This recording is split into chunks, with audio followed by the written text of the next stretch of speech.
Okay, I'm going to introduce Laura, who is our amazing instructor out of the Klamath Falls area today. She's a realtor with Keller Williams Southern Oregon and is a solo agent. She enjoys being part of the KW culture, helping her fellow agents succeed by learning the MREA, which stands for Millionaire Real Estate Agent. If you haven't read it yet, you need to. Business model, building a successful career, and lifestyle by design.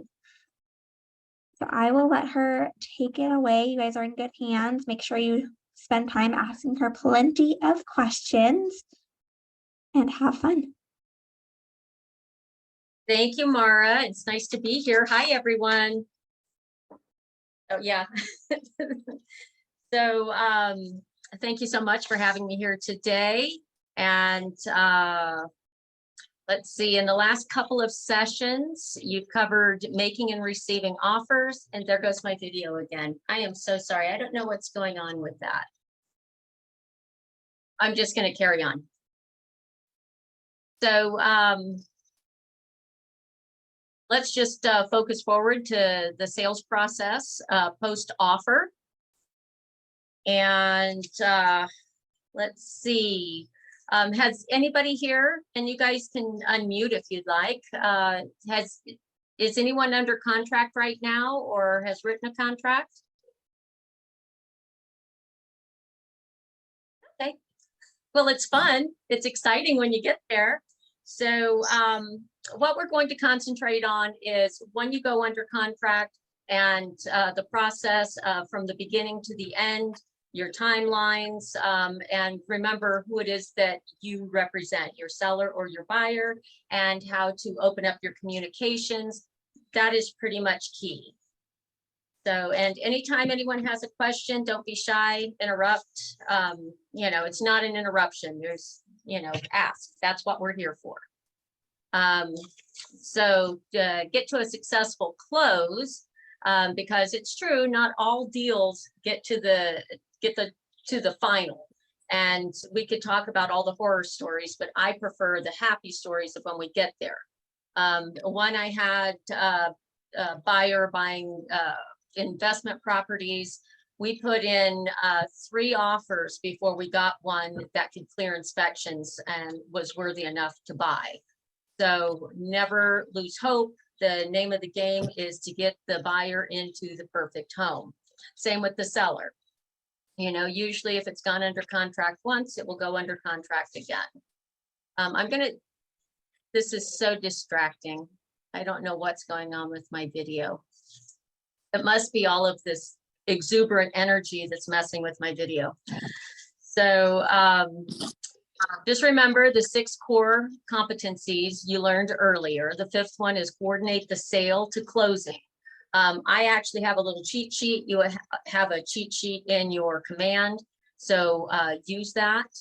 And it's an essential skill that it makes the list of core competencies that makes the core competency. It is a skill to be taken seriously. We will move on to the rest of the transaction while remembering all the successful negotiations. And let's get right here. So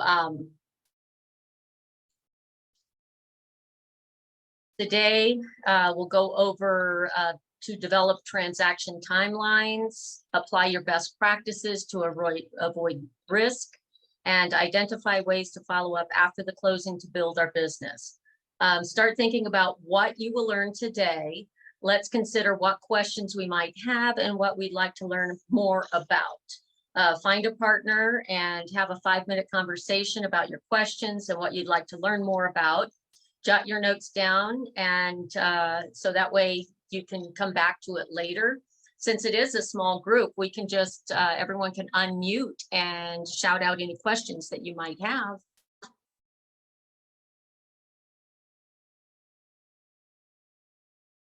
Anyone? Do you have any questions on what you do when you get your contract, when you get an accepted offer, or, you know, for your buyer or your seller? Well, gosh, we're just going to breeze through this if I'm the only one talking, and that's okay, because I do talk a lot. let's see, real estate transactions aren't particularly trouble-free. It's a strenuous and trying time that requires all the attention and effort you can command. So always stay on top of your transactions. And if you have several transactions going on at the same time, it's okay to write yourself notes. Use those, lean in on them.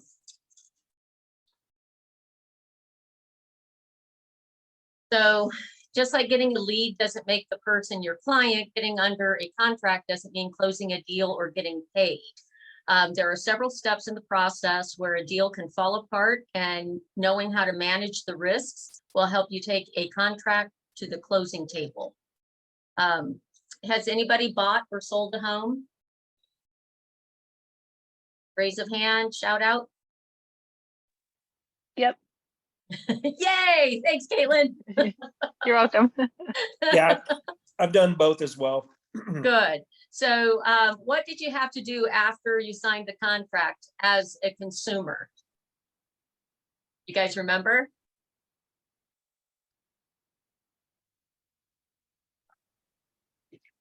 Anyone? Okay. You mean at the very beginning? Yeah, do you remember the process and what you went through?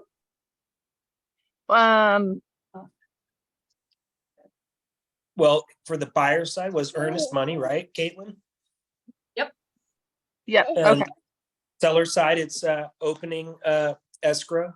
Yep. So, yeah, it's different whenever you're the seller or the buyer. Even seasoned realtors, it's always going to be stressful. Part of being a realtor is to hold your client's hand, to guide them through that, to remind them what comes next. And if you can get ahead of a situation, that helps with risk mitigation. So a lot of people work together to make the closing happen. As the realtor, you and your co-op realtor are conductors and coordinate all the people and tasks that occur between the contract and the closing. Keep in mind, some realtors may communicate better than others. So don't rely on them telling you what's going on. Pick up that phone. Texting is always great because this way you can remember, hey, have you opened escrow? I can't drop the EMD off the earnest money deposit until I get that account number. So, and be polite, because no matter whether, you know, you like them, hate them, or they're neutral, matters not. That's out. You just do your job. Know what your job is and just do it. So it's likely also to be a time of high stress for your clients. So your relationship and communication with your client is just as important as relationships and communication with the other parties that make this deal happen. You know, it really just do your best and treat people the way you want to be treated.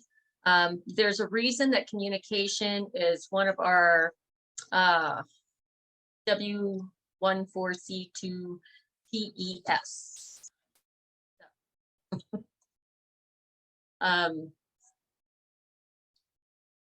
Do you guys have like a practice contract that you've been practicing on?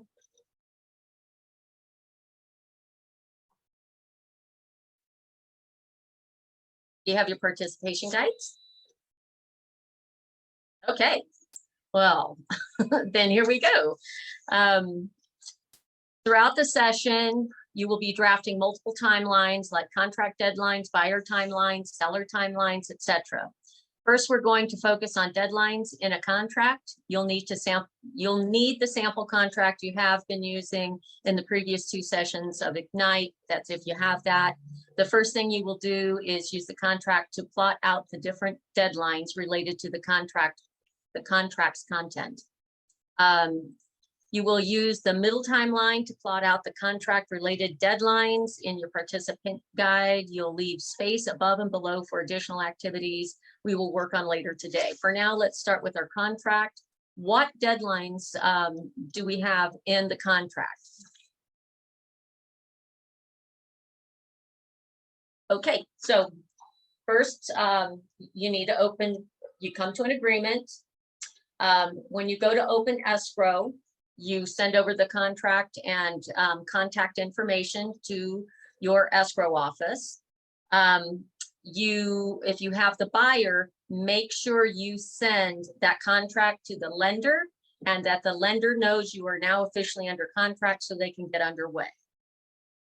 Some lenders their buyer will already have been sent to underwriting. Some lenders, it might take them 2 weeks after the pre-approval and accepted offer before they'll go through the underwriting process.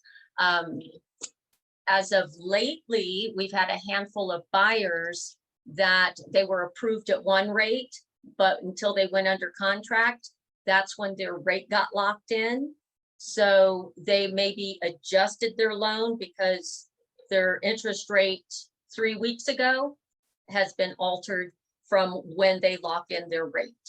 So if you ever have questions about lending and lending practices, get chummy with your local lenders and pick their brain any chance you get. And remember, if they have helped you, it's always nice to send clients to them. That way you have a good working relationship. And they're more eager to help you out with your questions. What else is there other than once you get that first escrow opened, earnest money and lender? Disclosures for the seller. Disclosures within the first, some people have forgotten, some agents have forgotten to send out disclosures. Keep in mind that if you're 10 days away from closing and you finally send the disclosures within those 5 days, if a buyer looks at it and says, you know what, I disapprove, they can terminate their transaction. So that's, again, you want to get that right in the very beginning, when you're getting your file in order. So yes, there's the disclosures. What else? What are the exact number of days on the buyer to back out during that disclosure period? It's like 3 or 5? 5. 10 days it is? Okay. I thought it was 3 or 5. I'm sorry. It's 5 days. 5 days. I apologize. Yeah. And it's actually written into the SPDs. Right. Yeah. And then, so the next thing is you need to make sure that you can get your inspector scheduled. So with the inspector, you have in the contract, if you're using OREF forms, you have 10 business days, not 10 calendar days, but 10 business days. Keep in mind that if it's a holiday and the banks are closed, that is not a business day. And some people forget, and it's your responsibility to make sure your buyer or seller doesn't lose out because you haven't expedited the timeline on getting that inspector. So let's say there's a scenario with you're on your 10th day, the inspection comes in and you want to have repairs performed, so you send over the repair addendum. It's always a good idea at that time to write another addendum to extend your inspection period. Because what if it takes you an additional 7 calendar days to get a contractor out to do the work? And if it can't be done, you don't want to leave your buyer without a safety net. If repairs can't be made and they want to back out, your job is to protect that buyer. And if you have the seller, make sure your seller isn't going to get stung by not paying attention to timelines.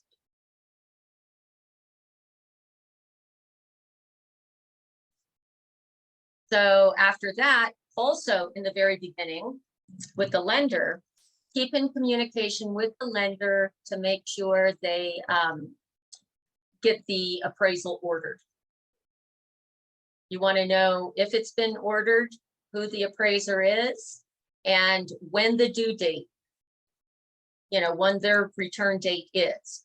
And some lenders, it will take several days after they get that appraisal in to send it to underwriting, and then you're waiting for your clear to close. When you get your clear to close, that's about another 3 days. Any questions?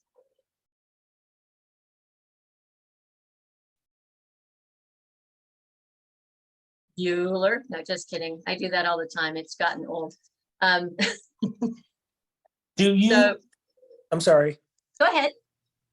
when you're listing, do you reach out usually to the buyer's lender? Oh yeah, that's like, I've got one now where the agent on the other side is a newer agent, and he did not know that he needs to send the contract over and get things started through the lender. It is a local lender. I just closed 3 transactions with the same lender just by chance. And so, yeah, he got right on it, and we're still going to be within our timeline. So, and you have, as the seller's agent, you have every right to reach out to that lender and say, hey, what's going on? You don't get to know all the fine details, but yeah, you want, because the appraiser is going to call the listing agent to set the appointment to go in. Does that help? Yeah, I'm curious too, as you move through your pre-approval process, are you getting your buyers fully credit approved? Well, when they come in, they should have a pre-approval letter. And some lenders will write out the conditions of that pre-approval. And most of it is pretty standard. Every once in a while, things may change. First thing is they want to lock in their loan rate. That's a good thing. And as whether you're the listing or the buyer's agent, you keep in, I mean, you're in step with that lender, because no money, no closing. So you can ask, how are we doing on our timeline? Is everything looking good with my buyer, or is everything looking good with the buyer? Is there anything that you need from me? That's, that's another one right there.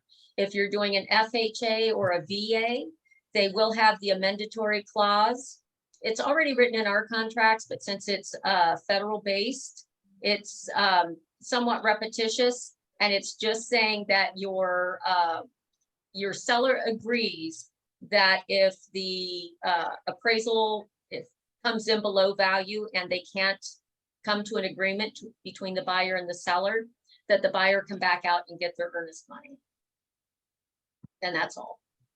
And then with the inspector, you can keep in touch with the inspector. Generally, the listing agent will open the door for the inspector. A good little hint is go get yourself a contractor box, like a $30 box at Home Depot. And when you know it's a couple of days before inspections, throw that bad boy on, put the house key in there, call your inspector. So this way, if you're busy out getting another listing or showing houses, you don't have to worry. It's self-sufficient. Once he's done, you can go back and get your lockbox. So that hasn't been my experience. My experience is the listing agent's nowhere to be found during the inspections. And it's me, the buyer, opening the door for the inspector. But well, in Klamath, we've got 200 plus agents. It's a smaller area. We are all going to be working together time and time again. So I do my best to go that little extra step to help out. So on inspection that is happening on one of my listings on Friday, I contacted the inspector and said, hey, look, my lockbox is going to be on this door. Here's the code. Let me know if you need anything else. And then I outline water's on, power's on, house is vacant, XYZ. This is what the sellers know. And it gets a good working relationship. You're not throwing anybody under the bus. You're helping without oversharing. So, and people appreciate it. We appreciate it when people help us, on just little small things. If it saves us 30 minutes in our day, that's, you know, sometimes that's heaven. That's enough for me to go saddle up a horse and ride. So, you know, priorities. Any other questions? No, Okay, so let's say the appraisal comes in, we get that appointment done and over with. Then what do? We find out how long it's going to take to get your clear to close. And when you get your clear to close, that's when you set your appointments up for your buyers and your sellers to sign escrow.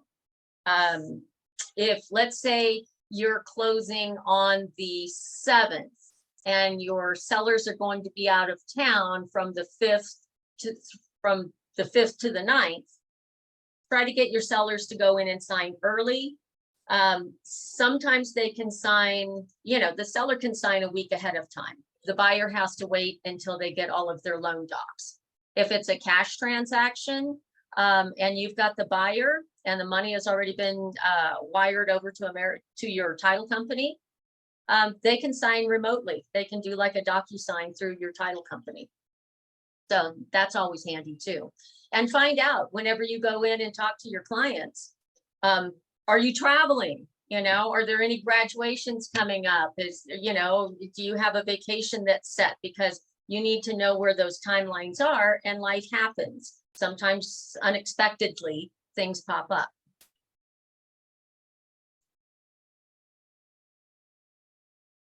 So anything else that you can think about on the transaction?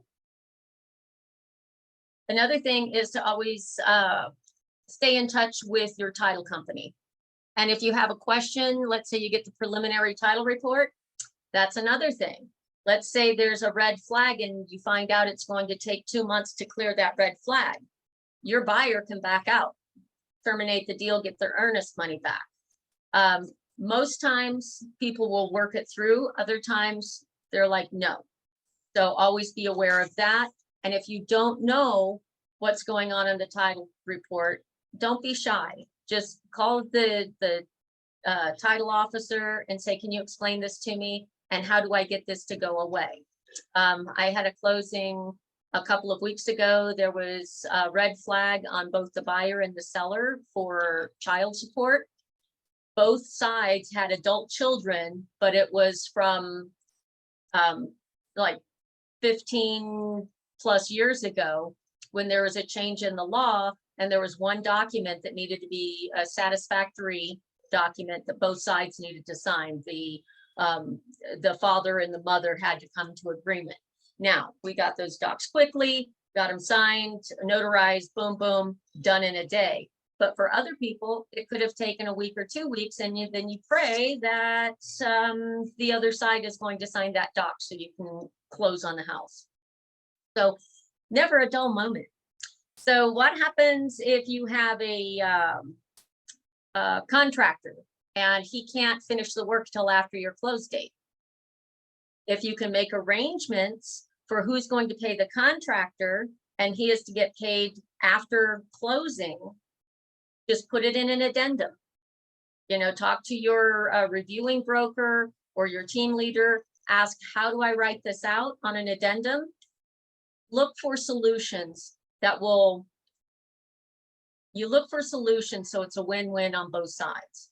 Sometimes the seller will think, oh, I shouldn't have paid so much to get this repaired, and the buyer will be thinking, I should have asked for more repairs. That's all, it doesn't matter. Whatever is on paper is what matters. So you do your best to find that happy medium where it's a win-win on both sides. And then with your buyer, let's say they want to close early because that's the only time that their moving company can, you know, get over. So the minute you find that out, you see if it's okay with the seller. If it's a vacant house or if the seller's already, you know, in the process of moving out, if it's not by too much, sometimes you can go ahead and close early. If you are, you need to let the title company know, and you need to let the lender know and see if it's possible. Before you agree to any of those things, you need to double check all the parties involved on making sure that you can get it closed early. So what happens if there's tenants?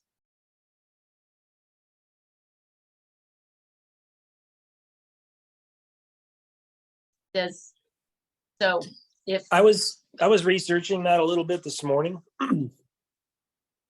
yeah, And kind of was finding out different things, but essentially that you want to have it in writing before you go into contract, exactly what the relationship is between the tenant and the owner, that kind of thing. yeah. And in the contract, you will see if it has tenants, is the buyer going to be responsible for removing the tenants, or is the seller? That's another big thing. For some sellers, you can ask them, hey, cash for keys. If they agree to leave in 30 days, that you'll give them a moving bonus. So, And then you would probably want a copy of the 90-day notice. But yeah, it's sometimes if it's an investment property, sometimes they want to keep the they want to keep the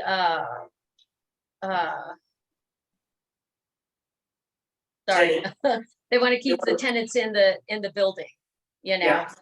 But in cases where I had one last year, the tenants needed more time to move, although that in the contract, we gave them 4 days to move because they knew that what date they needed to be out. And it was a little bit of a hardship, so we said yes. Then when we showed up to move the sellers in, the buyers in, the sellers' tenants still weren't totally out. And they were asking for more time, and they said, well, we can only give you till noon because that's when our moving truck is here.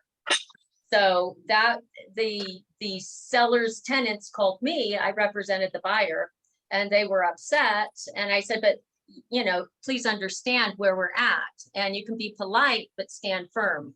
I wish I could help you. However, we've given you as much time as we possibly could. You understood the timeline. So they weren't happy, but that happens.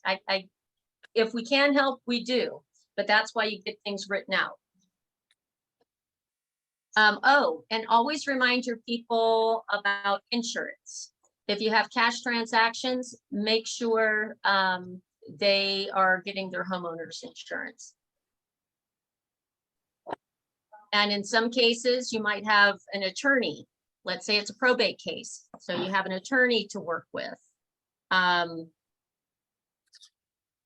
again, with tenants, property managers and movers every once in a while, to try to line things up. Let's say you have an out-of-town buyer, they signed everything remotely, and you're closing on a Friday, but the movers are going to be there on Saturday morning, but the buyer's not showing up till Sunday afternoon.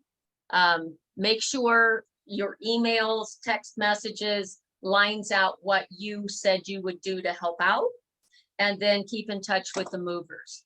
And I know it's after the close, but it never hurts to give a little extra to help your people out. Don't be a doormat, but be helpful. Laura? Yes.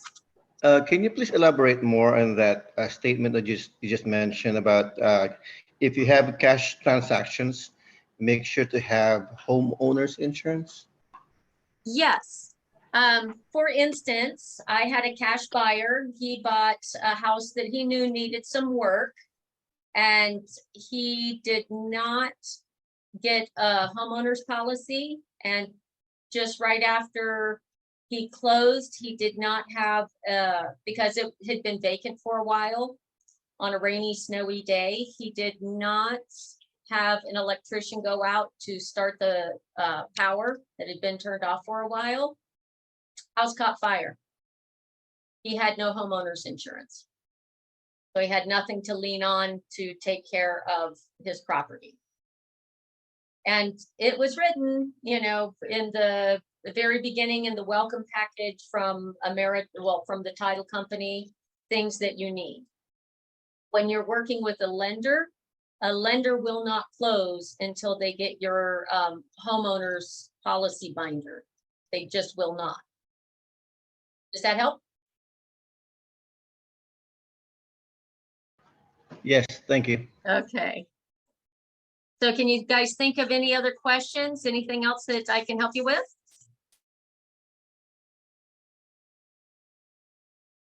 When I'm trying to get my buyers fully underwritten, just so there's nothing going into the contract, but that process, I'm guessing, would take place again right before close to make sure that everything's in order with their finances. Correct. Got it. So a good lender, they'll be pre-approved and vetted and good to go at the very beginning of the process. And just to make sure that they didn't lose their job, change their job without being notified, they'll go down the list.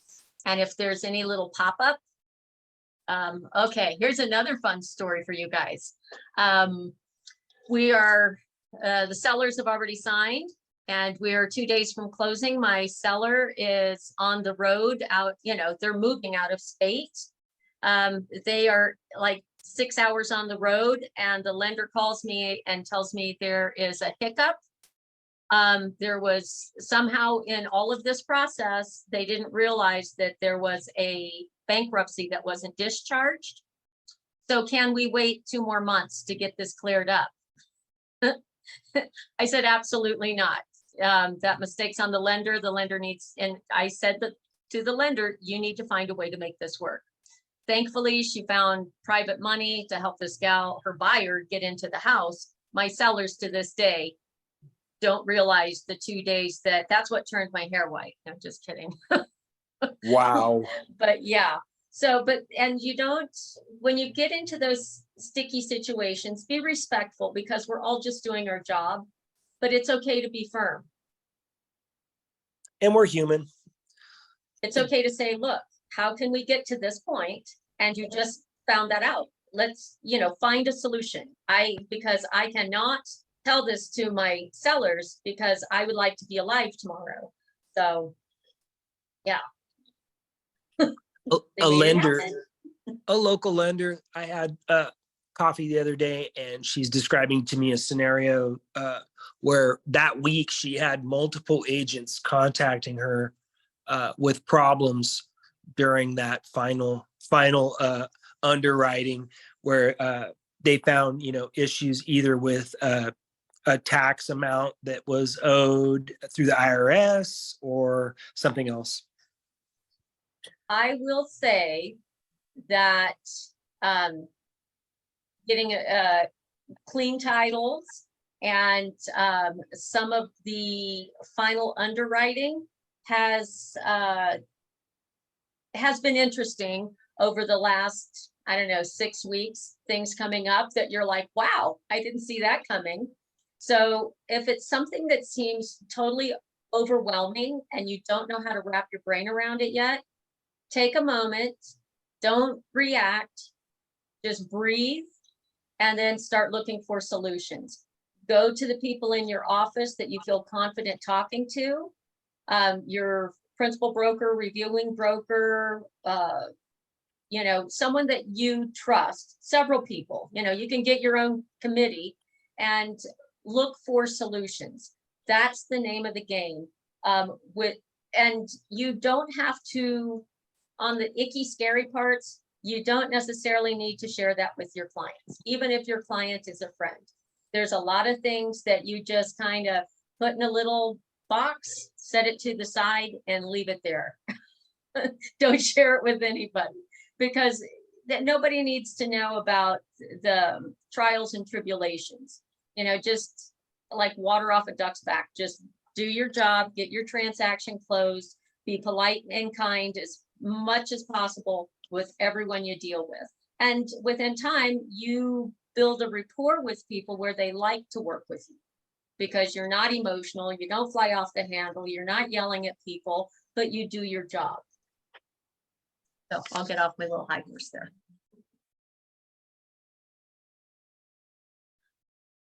So we've identified participants and those working with the buyer. So with your buyer timeline, You've got, we've already kind of covered this. Your inspection, earnest money. Oh, so with an inspection and it comes back and you want to have repairs done, call around, see first, let's say you send your repair addendum, the seller agrees to it. How much of a timeline are you have to accommodate that into your timeline. Do you have a contractor that can be out next week and make all these repairs? Or is this something that's going to happen outside of close? We try not to do that. Sometimes that's the only way it's going to happen. Here, if it's winter time and we need a new roof, guess what? You might be closing in December. That roof may not arrive till April because it's snowing. So let's see. Now with walkthroughs, you can go back and you can check the work that was done by the within your inspection period and the time that the that repairs were made. The buyer can make an appointment to go in. If you have the buyer, don't nickel and dime the seller with their time. Don't say, oh, well, today I want to look to see if this was done. And then next week, can I see if this was done? Because your seller is stressed out trying to move. If the house is vacant, not a problem. But if you've got the buyer, be respectful of the seller because moving, packing, it's stressful for everybody. So with a final walkthrough, some people like to do a final walkthrough. Most do, some don't. And a seller is never really obligated to allow the buyer a final walkthrough, just so you know. We try to get those in because it is part of risk mitigation. So what you see is what you get. And you're making sure that the house, the one that just closed, the seller removed a couple of items that were in the contract, just not even thinking about it. And so since they were out of state, they just sent a check to the buyers saying, we're sorry, this will cover the expense to replace Y and Z. Can we quickly review that again? I had a situation arise where a buyer was having repairs done to the home. The inspection turned up quite a bit of damage from a leaking dishwasher that had gone into an adjacent room. And during all that, during the repairs, during whatever was going on, my buyer wanted to view the property, and the seller did not want them there for any of that. And that's okay. Okay. And then when the work is done, you can call the inspector to go back out and take a look at it. And another good thing to do for risk mitigation is use your removal of contingencies form. It's in the OREF forms. Although in the contract, when the buyer signs that contract, they're stating they're accepting the house as is, with exception to having addendums written to the contract. But if the repairs haven't been completed and a buyer wants to go in because the repairs are halfway done, no, that's room to not negotiate. But if the seller is in process, that's what you're looking for. Now, if it's after the timeline that has been agreed upon, then you can ask what's going on. But you take that up with the agent, not with the seller directly. And if you've got, go ahead. Go ahead, finish up what you were going to say. And Sorry. if you have the seller, you find out what's going on. What can I do to help? Is it just you know, we needed to replace a beam and the beam's on order. You know, what, you know, talk to me, what's going on? And you can talk to the contractor and see what's going on. And then typically the sellers decide who the contractor is going to be for repairs? Yes, because the buyer is asking the seller to Yeah, make got it. repairs. Yep. Yeah. Just reiterating, thank you. Yeah, and sometimes there's like some inspectors will have repair or replace. Other inspectors will say repair and replace with a licensed contractor. If it's a matter of putting in a smoke alarm or a CO2 detector, I'm not going to have a seller pay a guy to come out for an hour to install that. I trust that the seller knows how to put that in. I don't know why my video is so janky. I'm sorry, you guys. So Laura, just for Yes. clarification, you mentioned that sellers are not obligated to accommodate a final walkthrough for the buyers. Is that common knowledge amongst realtors? And is there any like stipulated somewhere that we can reference it to if we need to?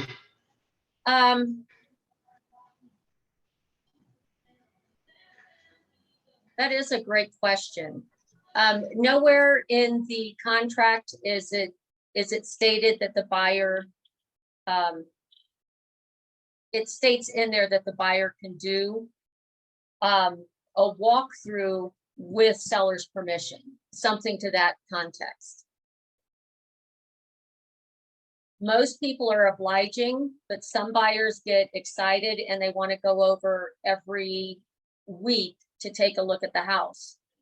If someone's getting ready to move, they're not going to want someone constantly interrupting.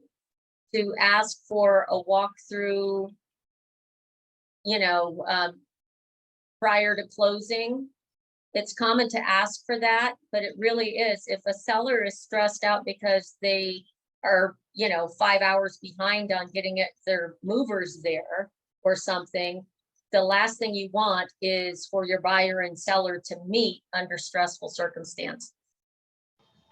Okay.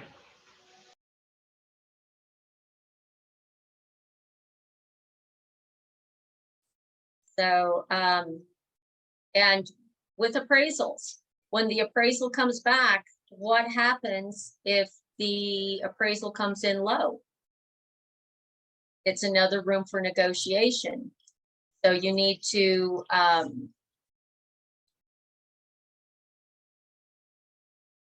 first things first is talk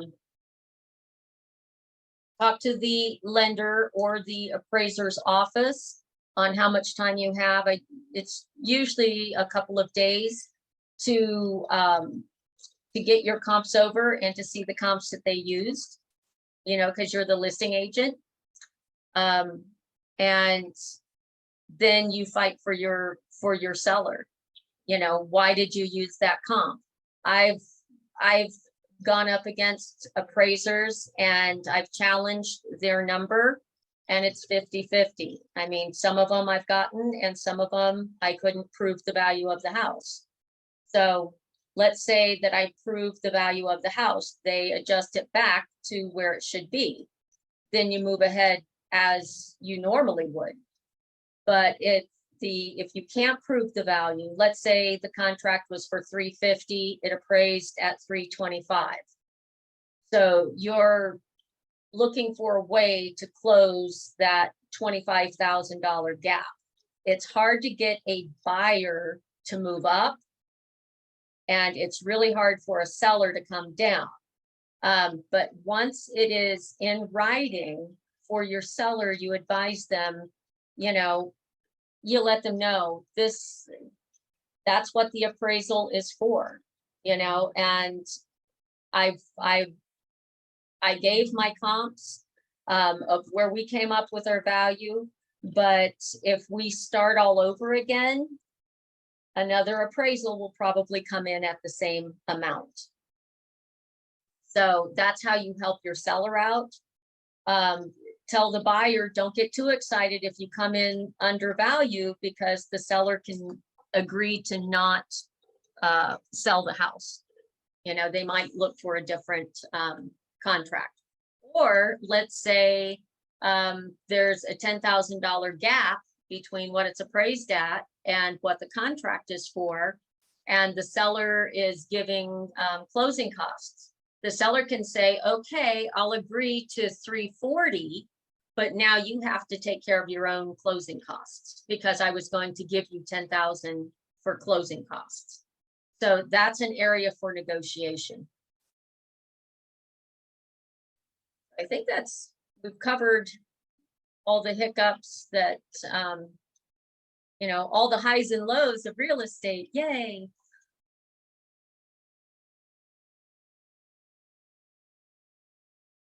So any other questions on that?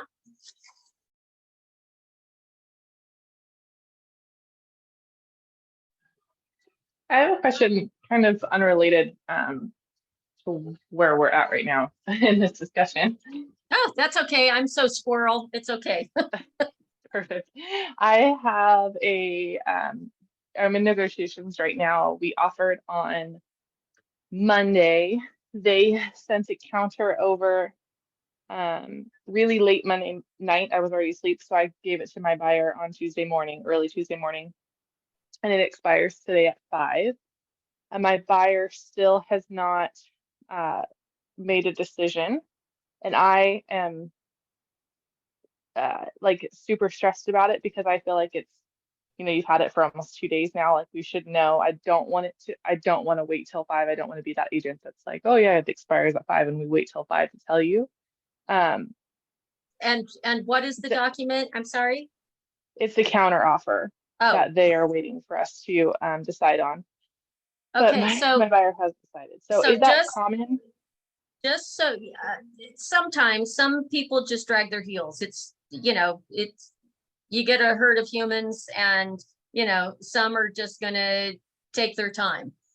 The thing that and you might want to express this to your buyer in a text or a quick email, keep in mind that while we're still not under contract, another buyer can come in with a cleaner offer, and then your offer goes to the wayside because you don't have an accepted offer. And I've witnessed that a couple of times. I've been the buyer's agent and the listing agent where I've had a decent contract we're negotiating, and while we're waiting for that to happen, somebody else comes in and brings a stellar offer. Guess what? We're rescinding our counter and we're signing the other one. So sad, you know? And I've had buyers that it's happened to my buyers to where they just took too long to respond, and the seller has rescinded their counters. So, Okay. you know, Do you think, is this, I don't even know how to word this correctly, but should I be in communication with the listing agent, like apologizing? I would don't just talk to the listing agent, say, hey, look, I've reminded my buyer that to move forward, we need to sign. I have not yet heard back from them. I don't know if, you know, if they're out hunting or at work, but I'm really working on getting their signature, you know, and who, you know your buyer more than I do. Is this something that's common? Some buyers think that it's a buyer's market. And I like to let all of my buyers know that it is not a buyer's market, that it is, it's still a little bit in the seller's favor because we're at an inventory deficit coast to coast, you know, north, south, east, and west. A good house does not last on the market. Other homes are sitting a little bit longer, maybe price adjustments, or people are just looking for that type of home. What's your price point-ish on that contract? It's around 190, I think it is what they countered out. It's a manufactured home on a lot lease. So Okay. the buyers don't have many options at all. Okay, so Um, I would let them know, hey, you know, are you serious in your own words in a polite way? To Right. come in and say, you know, if you're serious about moving forward, we need to get this signed. Is there anything that I can do do you have any questions or concerns before you sign this counter? And is it a cash transaction or are they getting a loan on that? They're getting a loan on it. I would talk to that lender and I would, you know, at 3:01, I promise not to talk as much as I usually do. Call the lender and say, hey, look, we're trying to get under contract and I haven't heard from Joe Smith. Can you reach out? And we've only got till 5 o'clock to respond to this. Right. Okay. Yeah. And just put a little bit of heat on them. You don't want to force anybody into signing. But Right. sometimes they don't understand the ramifications if they lollygag. And so, yes, that is a word. So just say, hey, I'm concerned. Is everything okay? Or should we start looking at more houses? You know, you never, ever want to push anybody into signing something. Find out where they're at. Do you have, you know, do you have any concerns? Is there, you know, why haven't you signed? 9 times out of 10, they're going to be that if it's 2 people, one person is getting cold feet. Right. So does that help? Caitlin, Yeah. Thank you. Caitlin, can you hear me? Yeah. Do you mind me asking what the list price was and what your counter was? The list price was $169. We offered list price with $10,000 of seller credit to help cover with closing costs and a rate buy down. And they countered by putting that $10,000 on top of the purchase price so that they would still net the same profit and the buyer would get the seller credit. I'm sorry, the rate buy down and closing cost help. So they countered at 180 when we offered 169, which was Okay. asking. Yeah. And you never Wow. know, when the appraiser comes in, they might not value the home at that. So then you're right back to negotiations it may not happen, but you need to be aware that that might happen. And that is one of the major concerns that they have is that it won't appraise. When we felt like 170 was even a stretch for that Yeah. property. And so that's it. Yeah. And you know, that appraisal is there to protect the investment, AKA the Right. bank. So Right. if it doesn't appraise, it doesn't appraise. And then if it doesn't appraise at value, then you're looking at ways that you can help. I mean, does your buyer have to have that assistance? You don't need to answer this, it's hypothetical. Do they have to have that assistance to close? Or is it just, it would be nice not to lose that out of pocket, you know, and that will Mhm. help you negotiate. So talk to their Okay. lender when we finish, or maybe even while I'm talking, says, make that email or text or call to the lender and say, hey, this is what's going on. How do you feel about it? And get the lender's perspective. Now, if I don't hear from them, you know, I have reached out to her earlier this morning, actually a couple of times today. And I don't, you know, I'm kind of at the point where I don't want to reach out to her again, the buyer Right. again, because I don't want to be overbearing. Yeah, you don't want to be that person. Exactly. If I don't hear from her by 5 o'clock tonight, obviously the counter offer is expired. It's void. You know, what does my response to the listing agent need to look like to be respectful? And, you know, obviously Okay. we're rejecting. So but let's just say a hypothetical scenario. Your buyer didn't get in touch with you because she was out boating and her phone dropped to the bottom of the lake. So she gets in touch with you at 7:30 tonight and says, oh my God, I'm so sorry. Blah, blah, blah.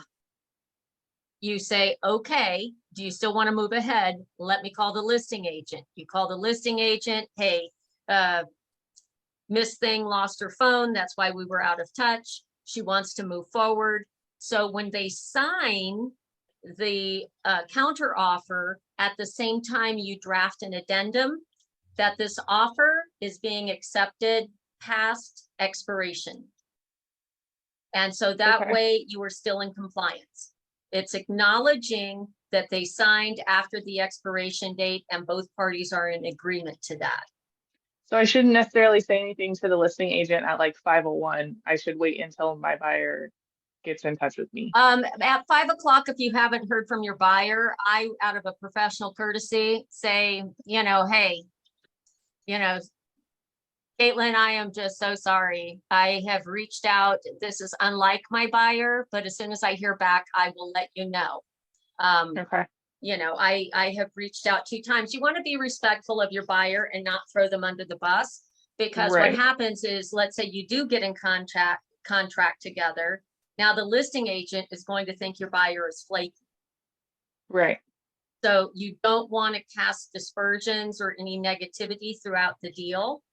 Right. You can have a raving lunatic for a client. The other side never needs to know that. And you don't have to make up Yeah. fake excuses for people, because as we all know, life happens. We've all been in positions to where we can't communicate and we all feel awful for that. But, it happens, stuff happens. So keep that in mind when you've got somebody on the other side that is maybe a little lackluster in response. And for a lot of newer agents, they are doing double duty with a full-time job or a part-time job.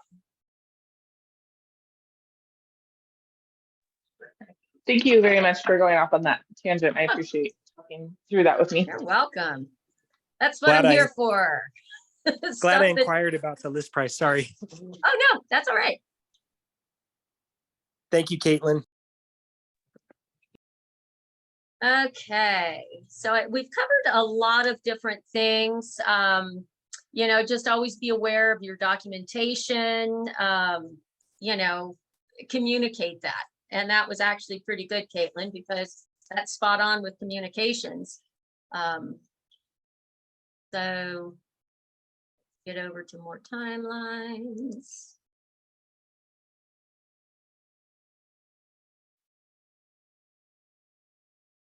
And so you guys see all this.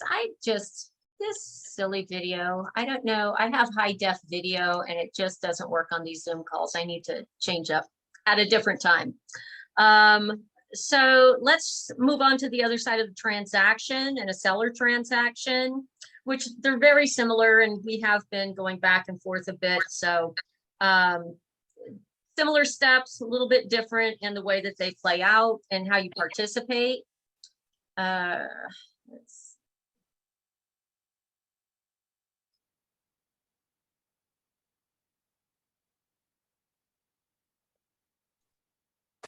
Wrong slide.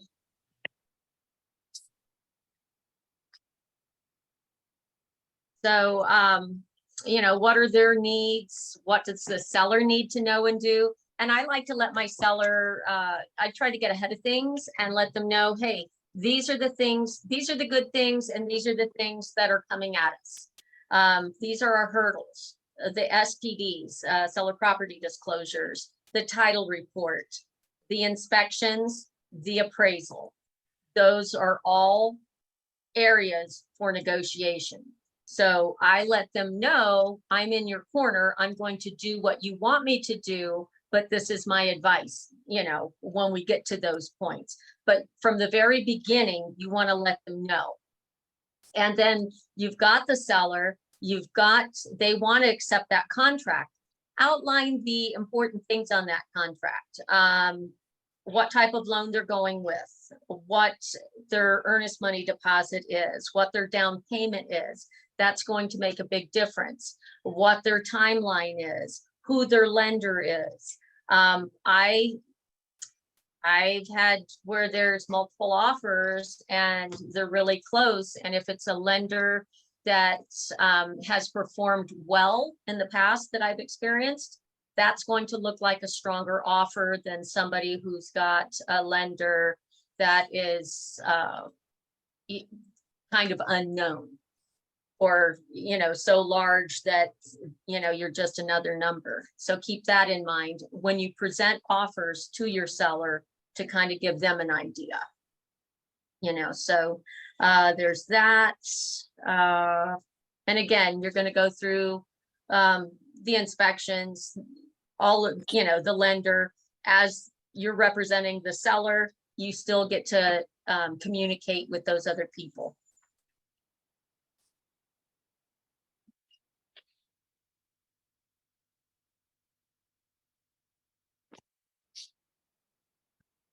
So,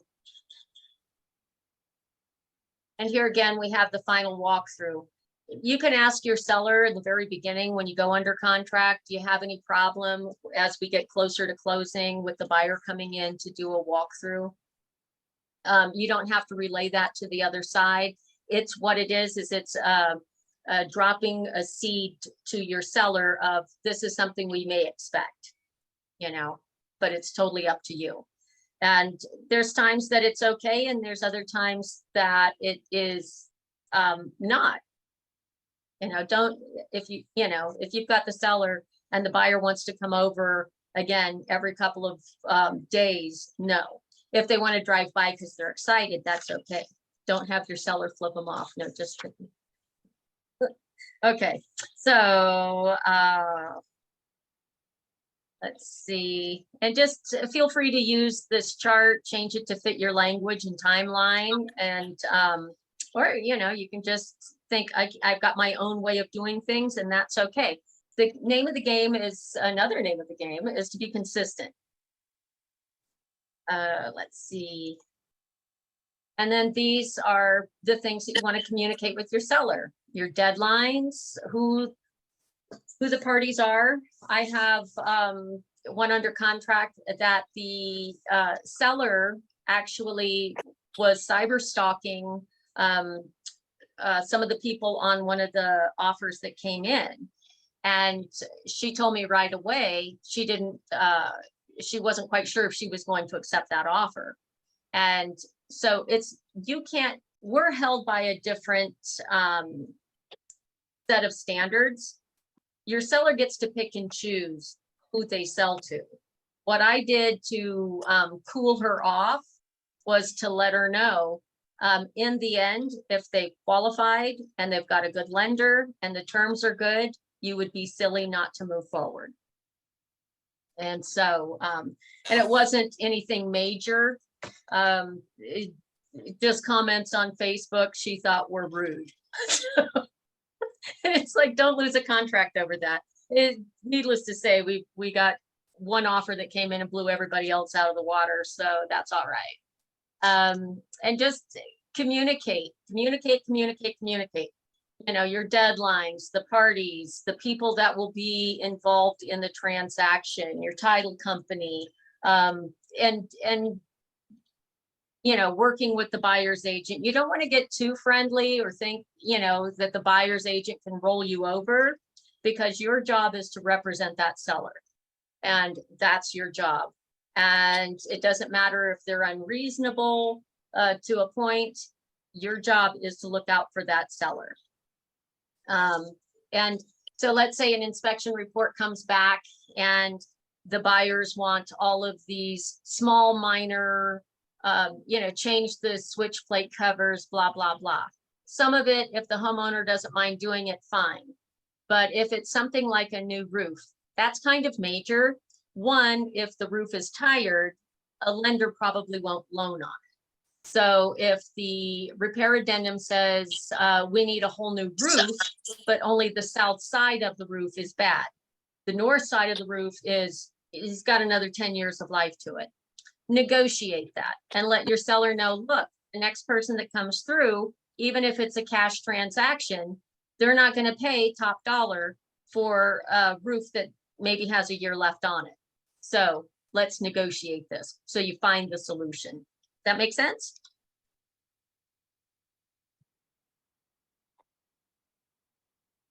Okay. So, points to consider, document if you can, document your communications. Especially on, sticky transactions, I like to, add my emails into my compliance folder. And if there's any screenshotting, anything like that, anything that pertains to that, I put it into my compliance folders. So if anything comes up while I'm babysitting that file from 5 years ago, I can look at that file and think, oh, no, that's exactly, we're good. So just always keep that in mind. Did that make sense? Yes, Okay, thank you. Confirmation. Whoop, whoop. Oh, you guys can't see absolutely. my video. I keep turning it off, so I do You're apologize fine. for that. You're You're like, fine. "Yeah." If we can't hear you, I'll let you know. Okay, thank you. So again, we're going over the timelines of how everything goes. One And thing, to interrupt, one thing I found is that there's a kind of a variance in inspection services. yep, And it's interesting, the relationship between these inspectors and the lenders at different, parallels or whatever you want to call it. But so anyways, long story short, I was making an offer for a buyer, and we got under contract, and it was inspection period, the roof. Though the inspector was gonna give it what would be, the 2 years of life, Yeah. basically. I dug into it pretty deep with the roof, knowing that the buyers were going to have to take care of that, coming up here in the near future. And it was during that whole COVID situation when the price of lumber had gone up really high. And and so it was shiplap lath on top of the trusses, and the shiplap had a gap in between of like 1.5 inches or something like that. Yeah, Between the ship. Yeah. yeah, And because of that, the roofer was going to need to reply the whole roof as well. So it wasn't going to just be, a tear off and a new tab put up. It was going to be a reply, because they wouldn't be able to warranty it because of the way the brads go. They would miss that little gap. And so I've seen anyways, it. needless to say, it brought the, the bid on that roof went from like, I don't know, 10 or 12,000 up to 20,000. Easy, yeah. Yeah, because you had your Yeah. sheathing that used to be $15 a sheet that went up to over 70 in just a matter of months. Yeah. And this property particular one, it needed everything, and it had all kinds of issues. That was just another one. And I was just trying to deep dive into every issue. And it was just, it can be cumbersome. You become A roofing expert. yeah. But Yeah. and then sometimes if you have two roofers in your phone that you can dial, get competing bids to see if you're pretty close. And this is it. 9 times out of 10, the next buyer that comes in is not going to want to pay top dollar for a house that doesn't have a top dollar roof. So your roof, your foundation, your plumbing, those things are big. Your siding, big. So if you've got a buyer, when you're thinking about putting an offer in, take a good long look instead of, sometimes they walk in and it's got a great view, and people forget to go around, flush the toilets, taste the water, open and close the drawers, see, measure to see if your fridge is going to fit. Take that hour and a half if your buyer is serious on putting in an offer on that house, and point out some of the things that may be called. We had the septic pumped as well, and the listing agent was trying to give me a little bit of heat for picking up the tab on that, and then in the end we couldn't close like a $10,000 gap in between us, so we ended up you know, getting out of contract. But hindsight, with that property, I'm so glad that my buyers did not end up purchasing that home. Yeah. Um, That inspection Stuff period happens. is crucial. yeah, it really is. So, and that's it. And you can use your command. Command is, it's a beast in a good way of a system. It is like a all-in-one platform, and it is designed specifically for Keller Williams, which is awesome. And, you know, I was there when it rolled out. We used to use different systems, and it's constantly growing. So make use of the, of putting in your task sheets, if that helps you. And then if you have the app on your phone, even when you travel and on vacation, you can still do your work from your phone. Just kidding. Everybody needs downtime. So let's see. And are you guys familiar with what AHAs are?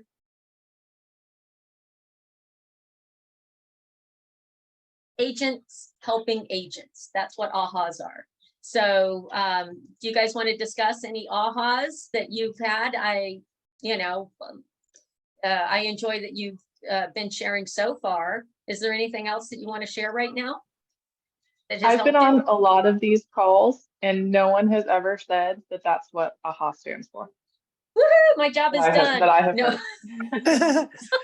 So I've been that on is many, an AHA. many, and no one's telling me either. I thought it was always just like, oh, I realized something now. So- AHA, yeah, Aha. exactly. it's But my agents aha, helping agents. And I will say I was with a different agency before I came over to Keller Williams. Boy, talk about night and day, totally different. No disrespect to the other place, but I love everything that Keller Williams has to offer us.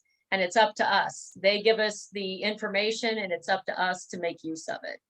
And I've never been around so many helpful people. And I'm going from Klamath Falls, or AKA Podunk to a lot of people, all the way up to Portland. I'm originally from Las Vegas. I traveled and lived in different states. And I settled up here in Klamath Falls and I love it. But any other ahas that you guys have that can help one another? I had an aha moment when I realized Caitlin went over on that manufactured home. Their offer was huge, I felt like. Yeah, it's a very strong offer, Yeah. and I can understand where the sellers are at, but I get the reservations from the buyers. Well, you know, what happens if it doesn't appraise at value? You know, then what do we do?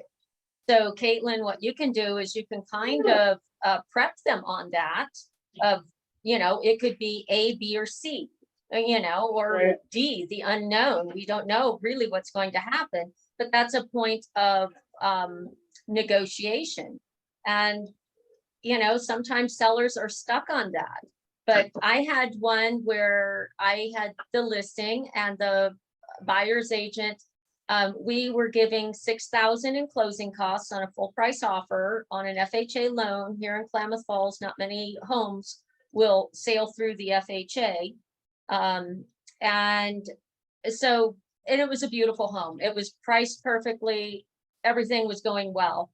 And they were throwing a fit because they, on the repair addendum, they were expecting thousands of dollars to be put towards more of their closing.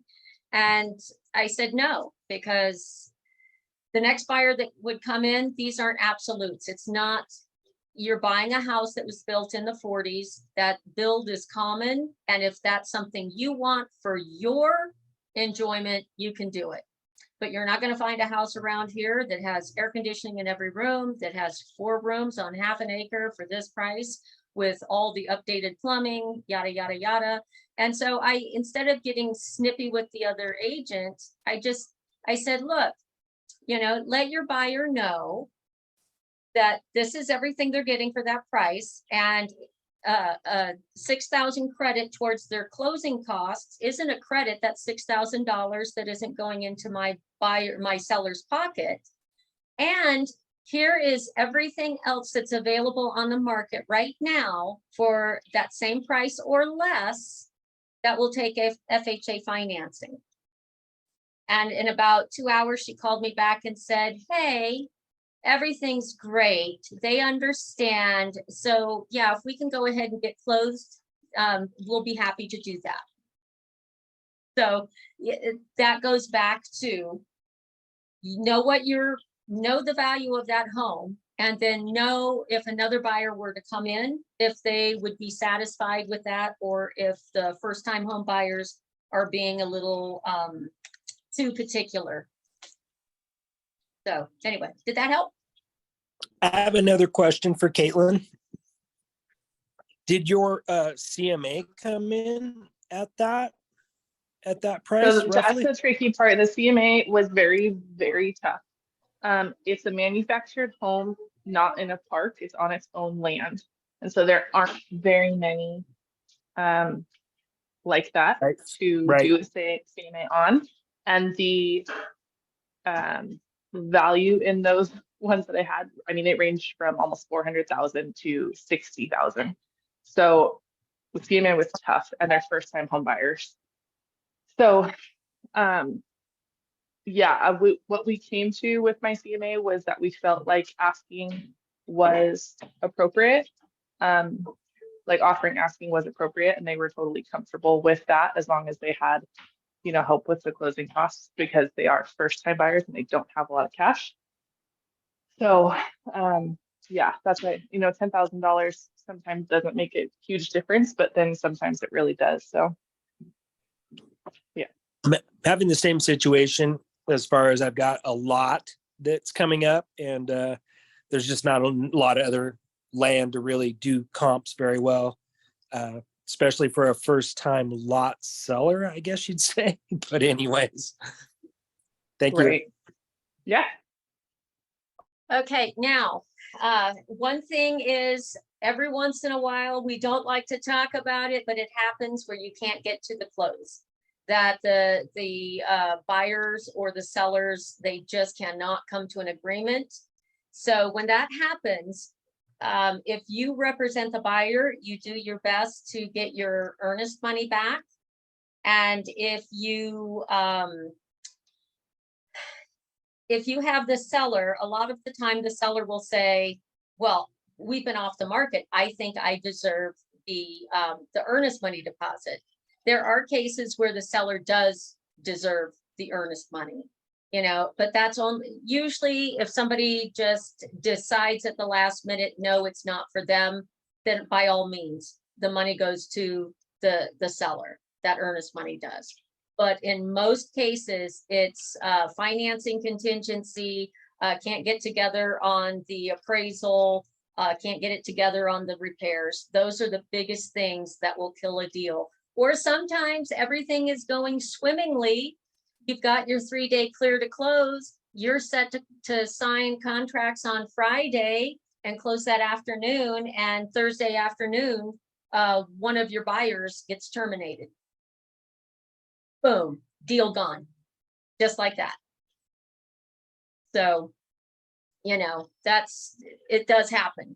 So just keep yourself aware of your timelines. And if you have the buyers, don't buy any furniture, do not buy a car, just breathe through that time of escrow, and do not go shopping for anything until you close. You can get your groceries, keep the norm, but don't buy the furniture. Don't go get the patio furniture. Don't think that, that's the day to go out and buy a new truck or anything. And prep your buyers on that. I know that the lenders do, but prep your buyers. Don't change, and, don't get yourself fired and get fired the day after close, whatever.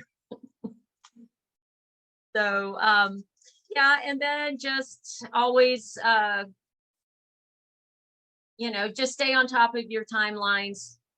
Name of the game is to get people in homes, get the seller's home sold, and get your buyers into a house.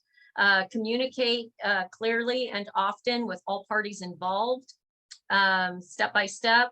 And if you have an assistant, copy them on all of your transaction. Set expectations up front. That's a big one for risk mitigation. And do you need the inspection response the next day? Things like that. You know, stay on it. We covered all of that.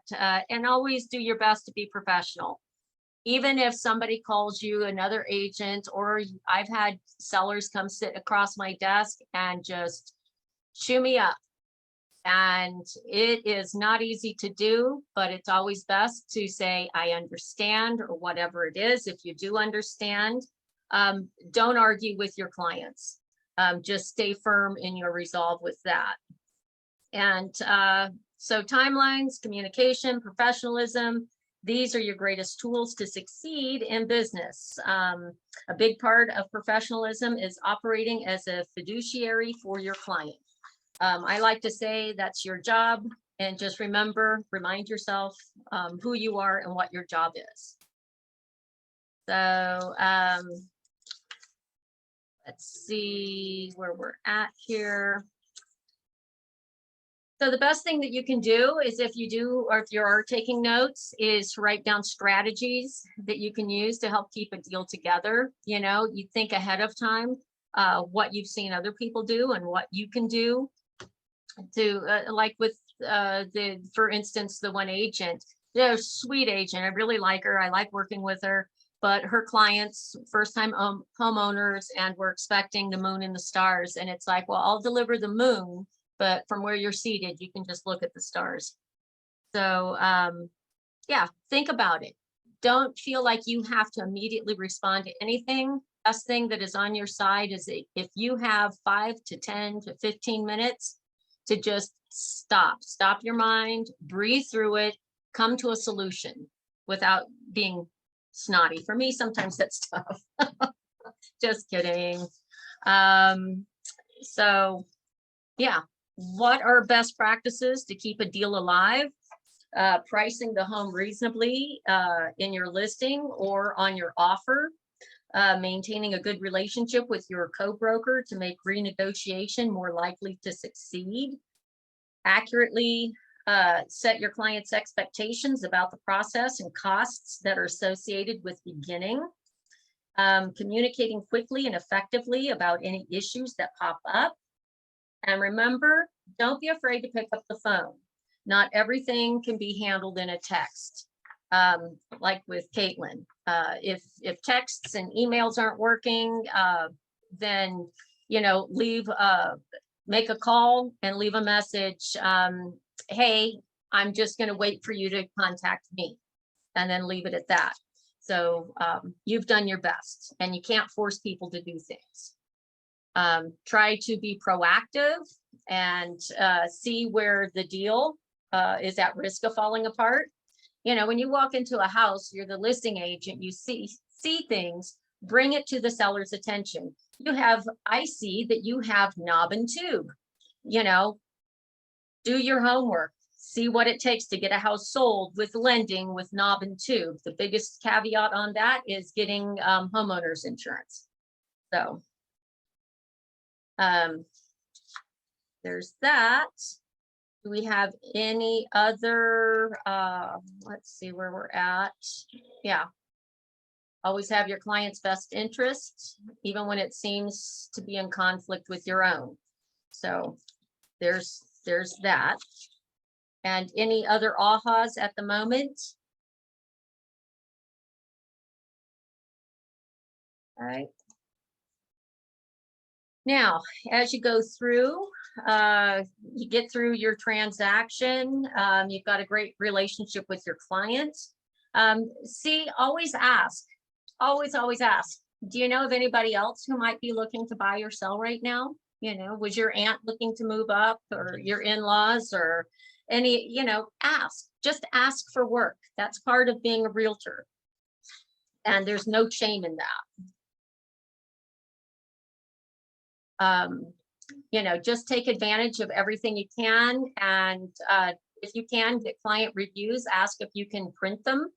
Talk to different businesses, you know, the lenders, anybody you do business with, insurance agents, contractors, inspectors, all of that, you know, and just let them know. And when you're pleasant to work with, odds are they're going to want to work with you. And if someone says, hey, I know that you know 50 agents, who would you refer? And you would like to be on their top 3 list. Actually, you'd like to be number 1. So, you know, that is a thing. Let's see. So we've covered all that. Business is new, repeat or referral business. Clients that feel like their experience with you was effortless and special are more likely to come back to you the next time they need to buy or sell a house. They're also more likely to refer others to you and write reviews, which will help generate new leads. So keep that in mind. In Command, there is the follow-up programs and the touch campaigns, always fabulous. And then there's the little things. Like we have, I'm sure a lot of communities, they have street fairs. Take your last 10 clients and say, hey, I'm going to have a client appreciation ice cream social at this ice cream parlor on Main Street during these hours during the Thursday night celebration. And if you reach out to those clients and only 5 say that they're going to show, go back another 5 clients. See if you can fill up your 10 to 20, unless you want to do something big and find another way to celebrate your clients and get your clients to meet one another, because they'll talk amongst themselves and it will help them remember you and your service. And there's all sorts of automated ways as well that through the system that helps you out. So ask for referrals at every conversation, throughout the transaction with the buyer or seller, and at the close of the transaction. Do it in, well, everybody has their own way of asking, but I know that through performance usually helps me get more leads. And let's say you've got a referral partner. I send you a referral to your area. Please keep in contact with me throughout the process. Let me know how the contract is going. I might ask you when it closes, you know, send me a thank you card, or just even a phone call. Hey, Laura, thank you so much. This is what we did, you know, and they're happy in their home, or they're so glad I got it sold for that. Again, it goes back to communication. So you can say things like, my business relies on referrals. If you know anyone that is looking to buy or sell, I'd be so grateful if you could let me know. I appreciate the opportunity to help your friends and family members buy or sell homes. I intend to build a relationship of trust between us so that when you think of real estate, you think of me. It sounds self-serving, and it is, but that's what we do. You've got to let people know this is your job, this is your profession. And there, again, you're not like selling yourself, you're simply asking for work. If you wouldn't mind, please tag me on social media anytime one of your friends posts about needing a real estate agent. I am going to offer you an amazing service for you to refer me to your friends and family. If you don't, I'm going to feel I did something wrong and would need to talk to you about it to do better. So, I mean, some of these, it's not my language or my verbiage, but I am not shy. In the very beginning I was, but I am not shy about asking people for business.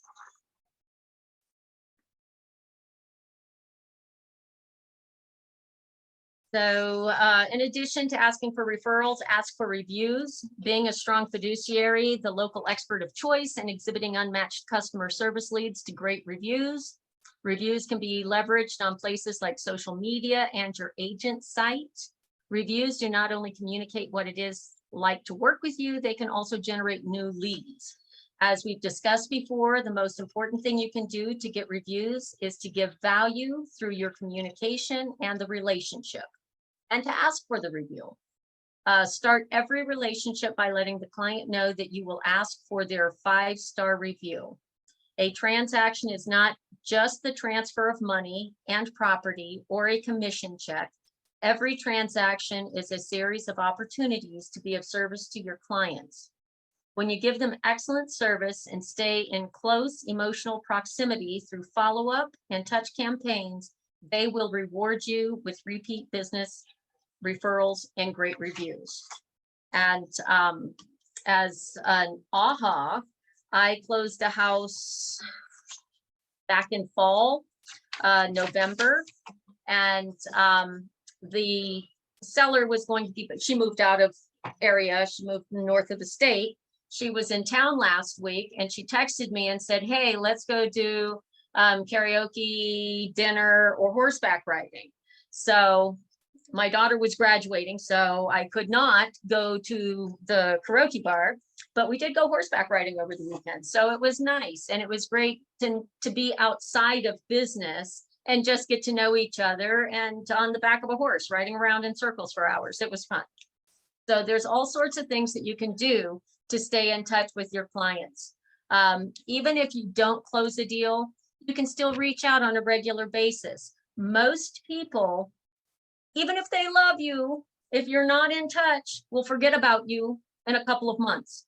So it's just nice, without begging for their work, just remind them, hey, this, for me, hey, this is Laura. I'm just checking in to see how things are going. And, is there anybody in your neighborhood that's looking to buy or sell? Thanks. Oh, by the way, here's a coffee card, or why don't you meet me down at the ice cream shop and we can, sit over an ice cream sundae and catch up, things like that. So anything else you guys want to share right now? I'm starting to talk really fast because I'm only going to steal 20 more minutes of your time. Everyone exhale. So we've talked about getting referrals and repeat business from previous clients. In order to do that, you have to stay top of mind as the real estate expert of choice. And it's okay to tell people, hey, I'm pretty good at what I do, and I love what I do. So, let me help you. Help me to help you. I think that was in a movie. So staying the real estate expert of choice is all about staying in relationship with your clients.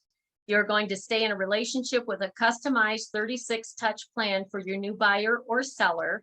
A lot of these touches can and should be the same as your general 36 touch plan for your sphere. However, personalizing your plan adds more value for those you've closed business with. Because you've given them a great buying or selling experience, these are the people who are most likely to offer you referrals of friends, family, neighbors, coworkers, etc. To be sure that your touch plan has you asking for referrals, first, let's talk about the buyers. Put yourself in a buyer's shoes for a minute. What would you find helpful in the first year of owning a new home and like to get from your agent? What would bring value to your life and ownership? Housewarming gift that showed they know me? Any documents to help me with my taxes, referrals to contractors, introduction to dentists, stylists, mechanics, gyms, etc. if new in the area. Acknowledgement of my buying anniversary, just a little card. Congratulations, you've been there for a year. Care calls. Just a text. How you doing? I was in the BOLD class, the first one, and the exercise was go through your phone and start texting people. I went back to 3 years ago and started texting people. Hey, haven't heard from you. You moved out of town. I hope everything's well. And it wasn't fake. It was genuine. And that's the key. I know that we talk to a lot of people. We ask for a lot of business. Be as genuine as you possibly can with people. And if it's somebody that you just don't think that's a good working relationship, it's okay to skip that number and go on to the next. So anyway, equity updates, that's a good one. Just sending them an email saying, hey, your house has now got this much equity, and then updates on the neighborhood sales, notice of upcoming community events.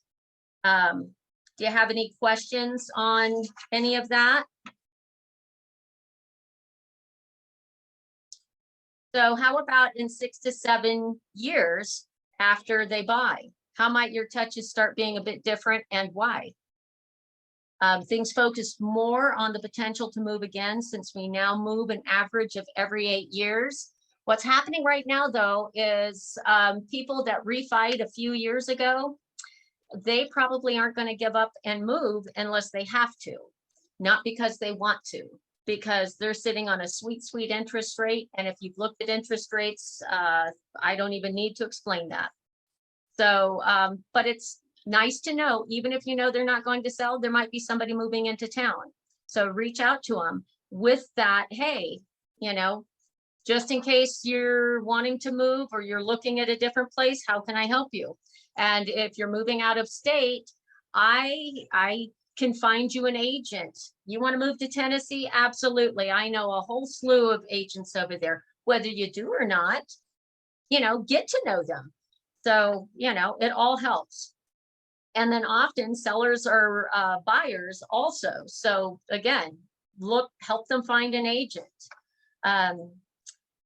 Let's say a seller moves away from your area. Do you just take them off your touch plan? Nope. What can you still do to stay in contact with them? You can do general acknowledgement of birthdays and holidays, tax documents, a gift of something they liked from where they used to live, like a particular coffee or an ornament of local interest.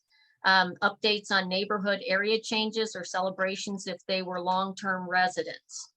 Ask them, why do you stay in touch with a seller who has moved, you know, ask your seller.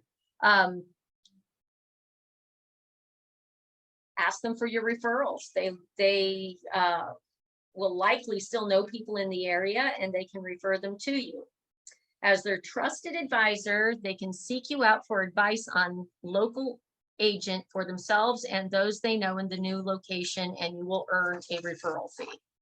A lot of my business comes from referrals, so shameless plug. If you know of anybody moving into the Klamath Basin or over to Lakeview, don't be shy. My name is Laura Knight. It's written right there where my face should be, and send them my way and I will serve them well. So, in addition to staying in contact with your client and building those referrals, you should ensure you're continuing a positive relationship with your co-agent. So, you know, with the associations, we don't always like to go do the association functions, but do try to find some casual ways to meet up with other people, even if it's not in your own office. It's good to be in touch with the people that you're going to be working with one way or the other. The benefits of continuing a relationship with a co-agent include getting info early about their new listings in a neighborhood you do business, learning from a more experienced agent, getting referrals. Established agents especially may only work in a particular neighborhood or price point and need to give out referrals that don't fit their brand or preferred market, i.e. Land listings. So build your own downline to see if you can start recruiting, if you think someone's going to be a good fit and you'd be able to help them out. So okay, so we covered profit share in earlier sessions. Every agent that comes over to KW and indicates that you were the reason goes into your profit share downline. That means that for every transaction where their market center makes money from them doing business, you make money from their business. So if you work with an agent at another brokerage that you enjoyed working with and you think they could benefit from KW, give their information to your team leader and follow up with them in a professional and friendly manner yourself. You can build up a group of great agents around you and build your passive income through profit share. And I worked in a place where, you know, they didn't give education. So I like to let other agents know, if you're looking for education, you want to know how to do things in a strong professional manner, Keller Williams is the way to go. My business has grown exponentially in the last 4 years that I've been with Keller Williams, and it's people that were in the business before me have since dropped out, and it's unfortunate to see, you know, to spend a decade and then to, you know, not follow through even when given options of being, let's say, you know, somebody that's getting ready to retire. Let them know that they can keep their license and then just be a legacy, so they don't have to pay association fees or dues or any of that. They keep their license, they get to share any of their referrals. They can become a referral agent. So if they have somebody that's going in your region, they can send you the referral. If they have someone in my region, they can send me a referral. And that's another way to go. But it is somebody that you get to bring into Keller Williams. And some people don't realize that. You know, if you're tired of real estate, which I don't understand, but if you're tired of it and you have a different way to go, don't give up that license, keep it, and then just refer people. So what are some good ways to follow up with your co-op agent after a closing? Send them a handwritten thank you card, invite them to training, send them a book to help them build their career, maybe MREA, The One Thing, Shift, or Millionaire Real Estate Investor. Share information that would be valuable to them. I like to, if I have had a fun transaction where we're both enjoying everything and it's a very successful transaction, I like to either, of course, as you guys have figured, I have horses. If people like horseback riding, come over. I'll drag the arena and we'll walk around in circles, and you'll hate me tomorrow because your body will be sore. But that, or go out for a nice casual lunch, something to chit chat. You get to talk about real estate, but you get to know one another. And moving forward, it makes it easier. So.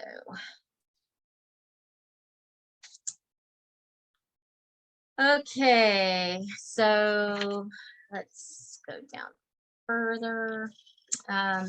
Each day in Ignite, you grow in how you think, feel, act, and implement what you've learned. From learning and ahas, you move toward achieving your big life. And that's what we're here for, right? To fulfill those goals. I'm not going to ask you to talk about your goals, but I would like to think that you have goals. And I don't care if they're big, you know, I'm going to build a replica of the Taj Mahal in my backyard, or make it my home, or simply, hey, I wanted to close X amount of transactions this year, and I'm close to that. I hit that, or I surpassed that. If you didn't hit your goal, I always shoot a little higher, and it seems crazy, but I don't get disappointed if I don't hit it, because I'm still going to have good numbers. And the biggest focus is just by doing my job and educating myself as often as possible. So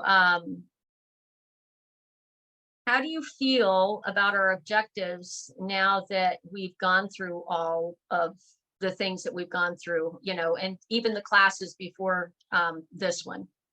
So this one, of course, helps with the development of transaction timelines, applying best practices to avoid risk, and how to identify ways to follow up after closing to build our business.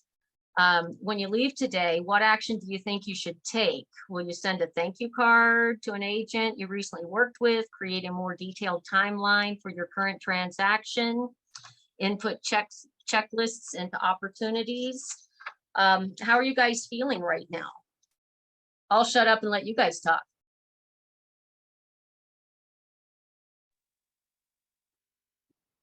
Bueller? Kind of a struggle with following up, and really following up with the correct information right now, because we're going through this shift right now. There's a lot to it, I feel like. Just trying to make it kind of simple and basic. Yeah, don't overthink it. Just say, Right. hey. You know, hey, how have you been? That's it. We try so hard to be so professional and so good and so right about so many things. You can't get it wrong just by saying, hey, I haven't heard from you. I haven't reached out lately. I'm curious, how's everything going? And then sit and listen when they call or text, you know, and ask about them. How are you doing? You know, is there anything I can do to help? Do you need a contact? And even if it's, oh, everything's great, nice to hear from you, and that's it. That's enough. And you do that enough times throughout your sphere, it's going to make an impact. That energy goes out there, and what you put out comes back to you. Just don't look for it, because it just happens when you least suspect it. Anyone else? I have another question for you, unrelated to the topic. Yay.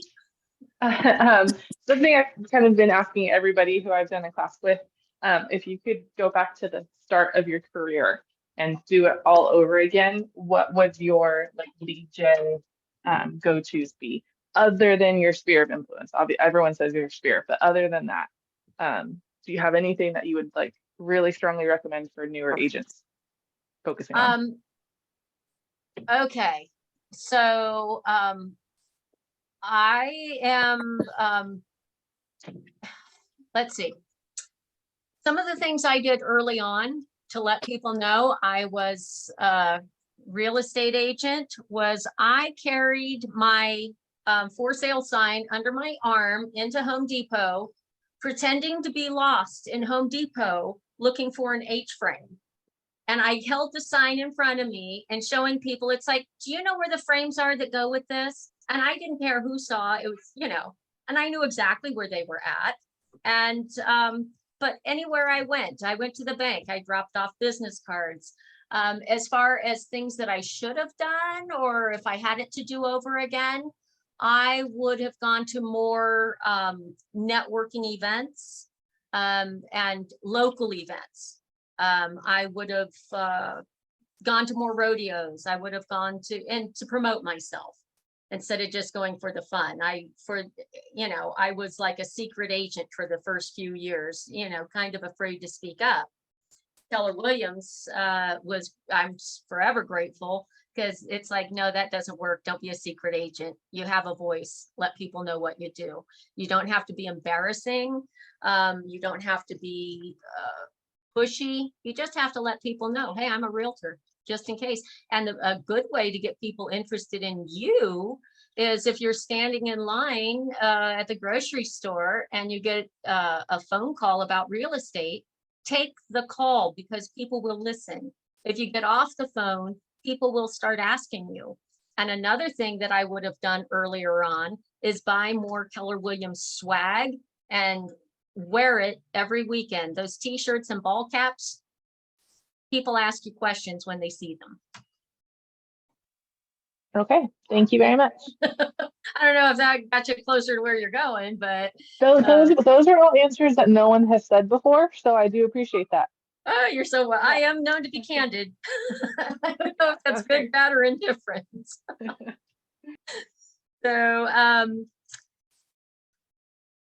So yeah, I guess just work on your daily success system if you can.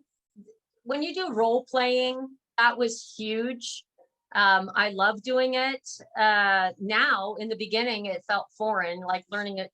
I could learn a foreign language quicker than I could learn dialogue to have with buyers or sellers. And the one thing that I learned is it's a whole lot easier to do it either with myself, with somebody in the office, or with my friends. And sometimes even now, some of my friends will ask me bizarro questions to catch me off guard just because they think it's funny to watch me stammer. I have really great friends.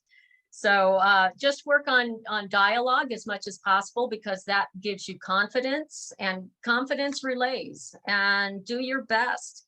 And I know that there's trackers and we want to keep our data of how often we do things, but sometimes life happens. And if life gets in the way, the last thing you should ever do is beat yourself up.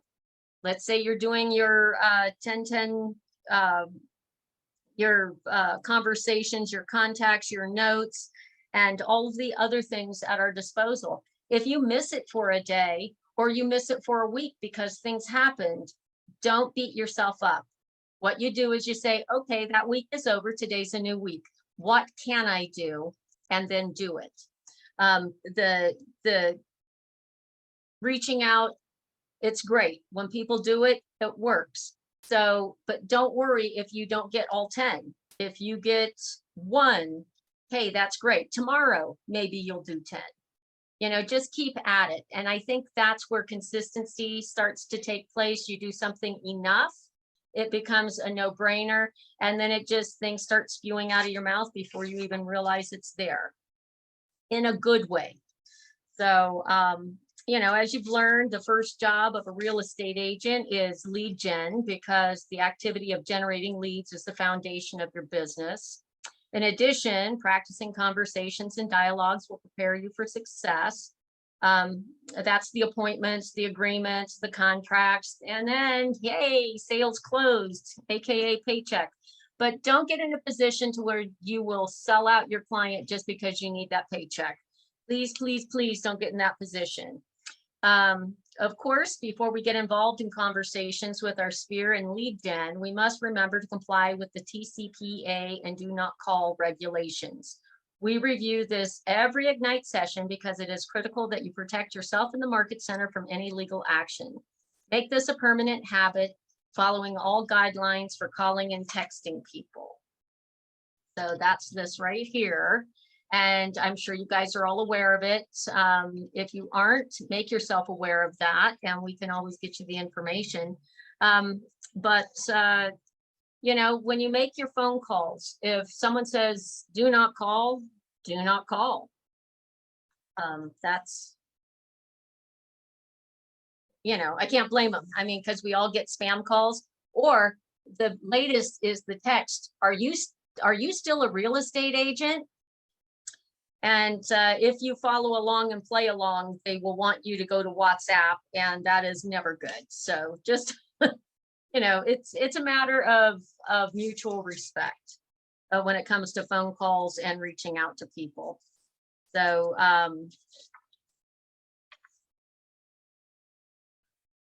do you have any questions on the do not call and the Consumer Protection Act? Awesome.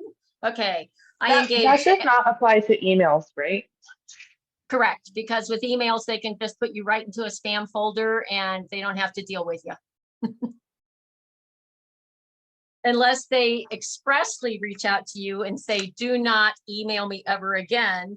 And that's when you tell your ex-husband, okay, no, just kidding. That was a joke, laugh you people. So anyway.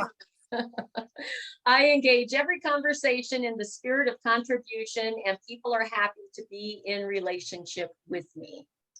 So just always keep that in mind, and start to live this as best you can. And before you know it, it will genuinely become a part of who you are.